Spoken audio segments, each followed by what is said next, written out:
തൃശൂരിന്റെ തീരദേശത്ത് കൂടി ഒഴുകുന്ന കനോലി കനാലിൽ മലിനജലം കലർന്ന വൻതോതിൽ കൂട് കൃഷിയിലെ മത്സ്യങ്ങൾ ചത്തുപൊന്തി. ആയിരക്കണക്കിന് മത്സ്യങ്ങൾ ചത്തൊടുങ്ങിയതോടെ മത്സ്യകർഷകർക്കുണ്ടായത് ലക്ഷങ്ങളുടെ നഷ്ടമാണ്.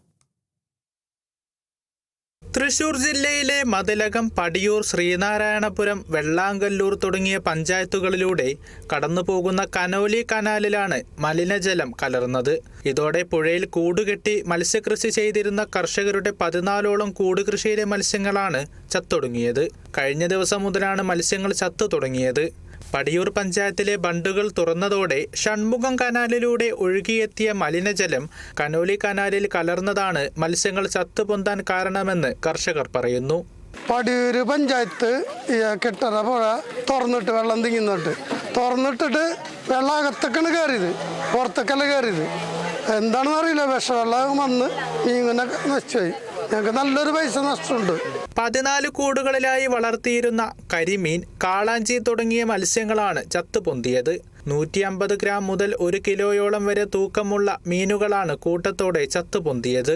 പെരുന്നാളിനോടനുബന്ധിച്ച് വിളവെടുക്കാനിരുന്നതാണെന്ന് കർഷകർ പറഞ്ഞു. പുഴയിലെ വെള്ളം മാലിന്യം കലർന്ന് ദുർഗന്ധം വമിക്കുന്ന നിലയിലാണ്. കൂടാതെ അറവു മാലിന്യങ്ങളും മറ്റും പുഴയിൽ നിക്ഷേപിക്കുന്ന അവസ്ഥയുണ്ടെന്നും മലിനജലം മൂലം കേരകൃഷി ഉൾപ്പെടെയുള്ളവ നാശം സംഭവിക്കുന്നതായും തൊഴിലാളികൾ പറഞ്ഞു. ഈ കെട്ട് തുറന്നു കഴിഞ്ഞാൽ വെള്ളം ഒഴുകി പോവാൻ ഒരു ചാല് മാത്രമേ ഉള്ളൂ. ഈ വേസ്റ്റ് സാധനങ്ങൾ, ഇറച്ചി വെട്ടാരി, പിന്നെ പുഴയിൽ നിന്ന് പാലത്തിൻ്റെ മുകളിൽ നിന്ന് വരുന്ന വേസ്റ്റുകൾ, ഇതെല്ലാം വന്നടിഞ്ഞ് ഈ ഭാഗം മാത്രം ഒട്ടും കുഴിയില്ല. കാലത്തൊക്കെ പോയാൽ വഞ്ചി പുഴയിൽ വെള്ളച്ചെളി ഇതാന്നിരിക്കും. അത്രയും വെള്ളം കുറവാണ് ഈ പുഴയിലൊക്കെ. നമ്മൾ പല ആവശ്യത്തിന് വേണ്ടി ഉപയോഗിക്കുന്ന വെള്ളവും കാര്യങ്ങളുണ്ട്. നമ്മളിപ്പോൾ വീട്ടിലായാലും നനയ്ക്കാനായാലും നമ്മൾ ഈ പുഴ തന്നെ എടുക്കണം. നമുക്ക് യാതൊരു ഉപകാരം എന്ന് പറഞ്ഞാൽ ഒരു വെള്ളം കൊണ്ട് ഉപദ്രവം മാത്രമേ നമുക്ക് ഇപ്പോൾ ഉണ്ടായിട്ടുള്ളൂ. സംഭവം അറിഞ്ഞ് ഫിഷറീസ് വകുപ്പ് ഉദ്യോഗസ്ഥർ സ്ഥലത്തെത്തിയിരുന്നു. പുഴയിൽ നിന്നുള്ള ജലം ശേഖരിച്ച് പരിശോധന നടത്തുമെന്നും കർഷകർക്ക് നഷ്ടപരിഹാരം നൽകാനുള്ള നടപടികൾ കൈക്കൊള്ളുമെന്നും KUFOS registrar doctor Dinesh Kaippilly, fisheries deputy director C Seema എന്നിവർ പറഞ്ഞു. ഇപ്പം കറുത്ത നിറം തന്നെ നമ്മൾ പ്രാഥമികമായി സൂചിപ്പിക്കുന്നത് വലിയ രീതിയിലുള്ള ഹൈഡ്രജൻ സൾഫൈഡിൻ്റെ സാന്നിധ്യമാണ്.